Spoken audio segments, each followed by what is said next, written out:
ರಾಜ್ಯದಲ್ಲಿ ಕಾವೇರಿಯ ಕಿಚ್ಚು ಸ್ಫೋಟವಾಗುವಂತಹ ಎಲ್ಲ ಸಾಧ್ಯತೆಗಳು ಕಾಣಿಸ್ತಾ ಇದೆ. ಬಿಕಾಸ್ ನಿನ್ನೆ CWRCB ಸಭೆಯಲ್ಲಿ ಅತ್ಯಂತ ದೊಡ್ಡ ಘೋರ ಅನ್ಯಾಯ ಕರ್ನಾಟಕದ ಪಾಲಿಗಾಗಿದೆ. ನಮಗೆ ಕುಡಿಯೋದಕ್ಕೆ ನೀರಿಲ್ಲ, ನೀರು ಬಿಡಿ ಅಂತ ತಾಕೀತನ್ನ CWRC ಮಾಡಿದೆ. ತಮಿಳುನಾಡಿಗೆ ಮುಂದಿನ 15 ದಿನಗಳ ಕಾಲ ನಿತ್ಯ 3,500 ಕ್ಯೂಸೆಕ್ ನೀರನ್ನ ಬಿಡುವಂತೆ ತಾಕೀತು ಮಾಡಲಾಗಿದೆ. ರಾಜ್ಯದಲ್ಲಿ ಬರದ ಸಂಕಷ್ಟ ಇದೆ. ಬರದ ಟೈಮ್ನಲ್ಲಿ ನಮ್ಮ ಗಾಯಕ್ಕೆ ಮುಲಾಮು ಹಚ್ಚಬೇಕಾದ CWRC ಬರೆ ಎಳೆದಿದೆ. ಬರದ ಟೈಮ್ನಲ್ಲಿ ಬರೆ ಎಳೆಯೋ ಕೆಲಸ CWRC ಸಭೆಯಲ್ಲಿ ನಿನ್ನೆ ಆಗಿದೆ. ಸೊ ಈಗೇನು ಮಾಡುತ್ತೆ ಕರ್ನಾಟಕ ಗವರ್ಮೆಂಟ್, ಏನು ಆಪ್ಷನ್ಸ್ ಇದೆ ಅನ್ನೋದನ್ನ ಕೂಡ ಸದ್ಯಕ್ಕೆ ರೈತಾಪಿ ವಲಯದಲ್ಲಿ ಚರ್ಚೆ ಆಗ್ತಾ ಇದೆ, ಕಾನೂನು ತಜ್ಞರ ವಲಯದಲ್ಲಿ ಚರ್ಚೆ ಆಗ್ತಾ ಇದೆ. ಮತ್ತು ಮನವರಿಕೆ ಮಾಡಿಕೊಡೋಲ್ಲಿ ನಮ್ಮವರು ಎಡವಿದ್ರ ಅನ್ನೋದು ಗೊತ್ತಿಲ್ಲ, ಅಥವಾ ವಾಸ್ತವಾಂಶವನ್ನ ಅರಿಯದೆ CWRC ಮನ ಬಂದಂತೆ ಆದೇಶವನ್ನು ಕೊಡ್ತಾ ಅಂತ ನಾವು ಅದಕ್ಕೆ ಹೇಳ್ತಾ ಇದ್ದಿದ್ದು. ನಿನ್ನೆ ಕೂಡ ಹಿಸ್ಟ್ರಿನಲ್ಲಿ ಬರೀ ನಮ್ಗೆ ಆಗಿದ್ದೇ ಅನ್ಯಾಯ.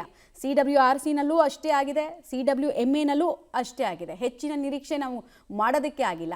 ಈಗ ಫಸ್ಟ್ ರೌಂಡ್ನ ಬಿತ್ತನೆ ಕಾರ್ಯ ಆಯ್ತಲ್ಲ ಮೊನ್ನೆ ಜೂನ್ ಜುಲೈ ತಿಂಗಳಲ್ಲಿ, ಆ ಬಿತ್ತಿದ ಬೆಳೆಗಳು ಮೊಳಕೆ ಒಡೆದು ಹಾಳಾಗಿದೆ ಅನ್ನೋದು ರೈತಾಪಿ ವಲಯದ ಮಾತು.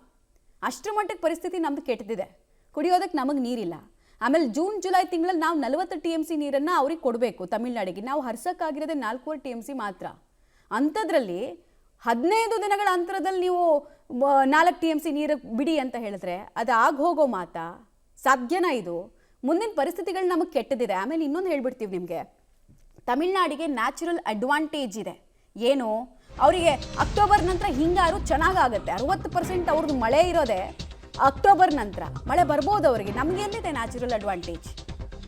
KRSನಲ್ಲಿ ಬಳಕೆಗೆ ಇರೋದು 17 TMC ನೀರು ಮಾತ್ರ. ಇದರಲ್ಲಿ ಇನ್ನೊಂದು ಕ್ಯಾಚ್ ಇದೆ. ಈ 17 TMC ನೀರು ಕೂಡ ನಮಗೇನು ಉಪಯೋಗಕ್ಕೆ ಬರಲ್ಲ. ಅದರಲ್ಲಿ 5 TMC ನೀರು ಡೆಡ್ ಸ್ಟೋರೇಜು, ಅಂದರೆ ನಾವು ಉಪಯೋಗಿಸೋಕ್ಕಾಗಲ್ಲ. ಉಳಿದಿರೋದೆಷ್ಟು? 12 TMC ನೀರು. ಮಂಡ್ಯ ಜಿಲ್ಲೆಯ 7 ತಾಲೂಕುಗಳಲ್ಲಿ ಬರದ ಪರಿಸ್ಥಿತಿ ಇದೆ. ಮಂಡ್ಯ ಜಿಲ್ಲೆಯಲ್ಲಿ 83%ನಷ್ಟು ಮಳೆಯ ಕೊರತೆ ಇದೆ. ಮಳೆ ಬಂದೇ ಇಲ್ಲ. ಈಗ ಒಂದು ವಾರದ ಹಿಂದೆ ಸ್ವಲ್ಪ ಸಾಧಾರಣ ಮಟ್ಟದಲ್ಲಿ ಮಳೆ ಆಯಿತು, ಅತ್ಯಂತ ಅಲ್ಪಾತಿ ಅಲ್ಪ ಮಳೆ ಆಯಿತು, ಆಯ್ತಾ? ಆವಾಗ ನಮ್ಗೊಂದು 2,500 ಕ್ಯೂಸೆಕ್ ನೀರು ಬರೋದಕ್ಕೆ ಸ್ಟಾರ್ಟ್ ಆಗಿದೆ. ಇದು ಇನ್ನು ಎಷ್ಟು ದಿನ ಅಂತ ನಮಗೆ ಗೊತ್ತಿಲ್ಲ, ಯಾಕಂದರೆ ಈಗ ಮತ್ತೆ ಮಳೆ ಆಗ್ತಿಲ್ಲ. ಸೊ ಅಂಥ ಟೈಮ್ನಲ್ಲಿ ಯಾವ ಆಧಾರದ ಮೇಲೆ ಇವರು 3,500 ಕ್ಯೂಸೆಕ್ ನೀರನ್ನು ಬಿಡಿ ಅಂತ ಹೇಳಿರೋದು? ಇವ್ರು ನಂಬಿರೋದೇನೋ ಈಗ ಬರ್ತಿದೆಯಲ್ಲ ನಿಮ್ಗೆ 2,500 ಇನ್ಫ್ಲೋ, ಅದ್ರ ಜೊತೆಗೆ ಇನ್ನೊಂದು 1,000 ಕ್ಯೂಸೆಕ್ ಸೇರಿಸಿ ಬಿಟ್ಬಿಡಿ ಅಂತ ಕೇಳ್ತಿದ್ದಾರೆ. ಬಟ್ ನಮ್ದೆಲ್ಲರದು ಪ್ರಶ್ನೆ, ಇವ್ರು ಕನ್ಸಿಡರ್ ಮಾಡಿರೋದೇ ತಪ್ಪು ಅಂತ. ಮಳೆ ಆಗ್ತಿದೆ ಅಂತ ಅಂದುಕೊಂಡು ಮುಂದೆ ಮಳೆ ಬರಬಹುದು ಅಂತ ಅಂದ್ಕೊಂಡು ನೀವು 3,500 ಬಿಡಿ ಅನ್ನೋದು ತುಂಬ ಅನ್ಸೈಂಟಿಫಿಕ್ ವೇ. ಅದನ್ನು CWRC ಮಾಡಿದೆ. ಎಷ್ಟು ದಿನ ಬರುತ್ತೆ ಈ 2,500 ಕ್ಯೂಸೆಕ್? ನಾಳೆ 2,500 ಕ್ಯೂಸೆಕಲ್ಲಿ 1,000 ಬಂತು ಅಂದ್ಕೊಳ್ಳಿ, ಕೈಯಿಂದ ಹಾಕ್ಕೊಡ್ಬೇಕಲ್ಲ, ಎಲ್ಲಿಂದ ಹಾಕ್ಕೊಡೋದು? ನೀಟ್ ಡೀಟೇಲ್ಸ್ ಕೊಡ್ತಾರೆ ರೋಹಿತ್ ನೇರ ಸಂಪರ್ಕದಲ್ಲಿ. ರೋಹಿತ್, ಮಂಡ್ಯ ಭಾಗದ ರೈತರು ಏನು ಹೇಳ್ತಾ ಇದ್ದಾರೆ, ಅಧಿಕಾರಿಗಳು ಏನು ಹೇಳ್ತಾ ಇದ್ದಾರೆ, ಡೀಟೇಲ್ಸ್ ಕೊಡೋದಾದ್ರೆ. ಮಮತಾ, CWRCಯ ಈ ಒಂದು ಆದೇಶದ ವಿರುದ್ಧವಾಗಿ ಮಂಡ್ಯ ಜಿಲ್ಲೆಯ ರೈತರು ಮತ್ತೆ ಕನ್ನಡ ಪರ ಸಂಘಟನೆಗಳೆಲ್ಲವೂ ಕೂಡ ಆಕ್ರೋಶಗಳನ್ನು ವ್ಯಕ್ತಪಡ್ತಾ ಇರುವಂಥದ್ದು. ಯಾಕಂದ್ರೆ ನಮಗೆ ಕುಡಿಯಲು ನೀರಿಲ್ಲ, ಅವ್ರಿಗೆ ಕೊಡೋದು ನಿಟ್ಟಿನಲ್ಲಿ ಕೂಡ ಪ್ರಶ್ನೆಗಳು ಕೇಳಿ ಬರ್ತಾ ಇದೆ. ನಾವು ಮೊದಲನೇದಾಗಿ ಗ್ರೌಂಡ್ ರಿಯಾಲಿಟಿಯನ್ನ ಕೂಡ ನಾವು ನೋಡಬೇಕಾಗಿರುವಂಥದ್ದು. ನಾನು ಇದೀಗ KRS ಡ್ಯಾಮ್ ಬಳಿ ಇದ್ದೀನಿ, ದೃಶ್ಯದಲ್ಲಿ ತೋರಿಸ್ತಾ ಹೋಗ್ತೀನಿ. ಕಳೆದ ವರ್ಷ KRS ಡ್ಯಾಮ್ನಲ್ಲಿ ಇಷ್ಟೊತ್ತಾಗಲೇ ಸಂಪೂರ್ಣವಾಗಿ KRS ಡ್ಯಾಮ್ ಭರ್ತಿ ಆಗಿತ್ತು. ತಮಿಳುನಾಡಿಗೆ ಅವ್ರಿಗೆ ಕೊಡಬೇಕಾದಂಥ ಕೋಟದ ನೀರಿನ ಪ್ರಕಾರವಾಗಿ ದುಪ್ಪಟ್ಟು ಅಂದ್ರೆ 2 ಪಟ್ಟು ನೀರನ್ನು ಅವ್ರಿಗೆ ಹರಿಸಲಾಗಿತ್ತು. ಯಾಕಂದ್ರೆ ಉತ್ತಮವಾಗಿ ಮಳೆ ಬಿದ್ದಿತ್ತು. ಆ ನಿಟ್ಟಿನಲ್ಲಿ ಅವ್ರಿಗೆ ಸೇರ್ಬೇಕಂತ ನೀರಿಗೂ ಕೂಡ ಅಧಿಕ ಪ್ರಮಾಣದಲ್ಲಿ ನೀರು ಅವ್ರಿಗೆ ಸೇರಿತ್ತು. ಆದ್ರೆ ಈ ಬಾರಿ ಮುಂಗಾರು ಸಂಪೂರ್ಣವಾಗಿ ಕೈಕೊಟ್ಟಿದೆ. ಸದ್ಯ KRS ಡ್ಯಾಮ್ ಇರುವಂತದ್ದು 17 TMC ನೀರು ಮಾತ್ರ. ಈ ಪೈಕಿ 5 TMC ನೀರು ಡೆಡ್ ಸ್ಟೋರೇಜ್ ಆಗಿದೆ. ಅಲ್ಲಿಗೆ ನಮಗೆ ಸಿಗುವಂಥದ್ದು 12 TMC. ಇದರಲ್ಲೂ ಕೂಡ 1 TMC ನೀರು ಆವಿಯ ರೂಪದಲ್ಲಿ ಜೊತೆಗೆ ಲೀಕೇಜ್ ರೂಪದಲ್ಲಿ ಹೊಂಟೋಗುತ್ತೆ. ಇನ್ನು 11 TMC ನೀರು ಮಾತ್ರ ನಾವು ಬಳಕೆಗೆ ಮಾಡ್ಕೊಳ್ಳೋಕೆ ಸಾಧ್ಯ ಆಗುತ್ತೆ. ಅದನ್ನ ನಾವು ಬೆಂಗಳೂರು, ಮೈಸೂರು, ಮಂಡ್ಯ ಸೇರಿದಂತೆ ಇತರ ಒಂದು ಗ್ರಾಮಾಂತರ ಪ್ರದೇಶಗಳಿಗೆ ಕುಡಿಯೋ ನೀರಿಗಾಗಿ ಮಾತ್ರ ಬಳಕೆಗೆ ಮಾಡ್ಕೊಳ್ಳೋಕೆ ಸಾಧ್ಯ ಆಗುತ್ತೆ.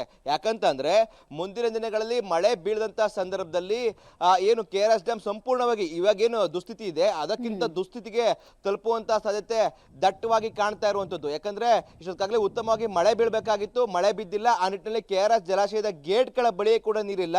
ಎಲ್ಲಿ ನೋಡ್ರು ಕೂಡ ಬಂಡೆ ಮತ್ತೆ ಕೇವಲ ಮಣ್ಣಿನ ರೂಪದಲ್ಲಿ ಕೂಡ ಕಾಣ್ತಾ ಇದೆ.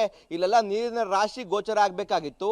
ಆದರೆ ನಮ್ಮ ದುಸ್ಥಿತಿ ಮತ್ತು ದುರಂತವೇ ಸರಿ ಅನ್ನೋ ನಿಟ್ಟಿನಲ್ಲಿ ಕೂಡ ಇದೀಗ ಆಗಿರುವಂಥದ್ದು. ಯಾಕಂದರೆ ವರುಣನ ಅವಕೃಪೆಯಿಂದಾಗಿ ಈ ರೀತಿಯಾದಂಥ ಪರಿಸ್ಥಿತಿ ಇದೆ.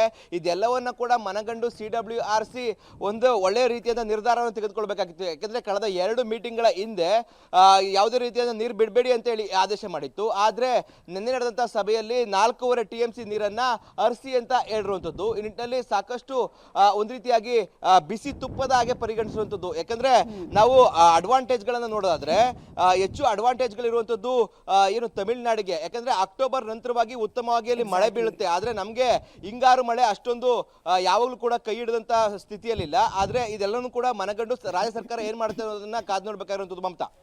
ರೈಟ್. ಹಾಗೆ ಸಂಪರ್ಕದಲ್ಲಿ ರೋಹಿತ್ ವಾಪಸ್ ಬಂದೆ. ಇನ್ನೊಂದು ಕಡೆಗೆ ನಿಮಗೆ ಮೆಟ್ಟೂರು, ತಮಿಳುನಾಡಿನ ಮೆಟ್ಟೂರು ಮತ್ತು ಇನ್ನೊಂದು ಡ್ಯಾಮ್ ಇದೆ, ಹೆಸರು ನೆನಪು ಬರ್ತಾ ಇಲ್ಲ ನನಗೆ. 45 TMC ನೀರು ಸರ್ಫೇಸ್ ವಾಟರ್ ಆಲ್ರೆಡಿ ಇದೆ ಅವ್ರ ಹತ್ರ. ನಮ್ಮ ಹತ್ರ ಬಂದು ದಿನಕ್ಕೆ 3,500 ಬಿಡಿ ಅಂತ ಕೇಳ್ತಾರೆ. ಅಲ್ಲಿ ಆಲ್ರೆಡಿ 45 TMC ನೀರಿದೆ.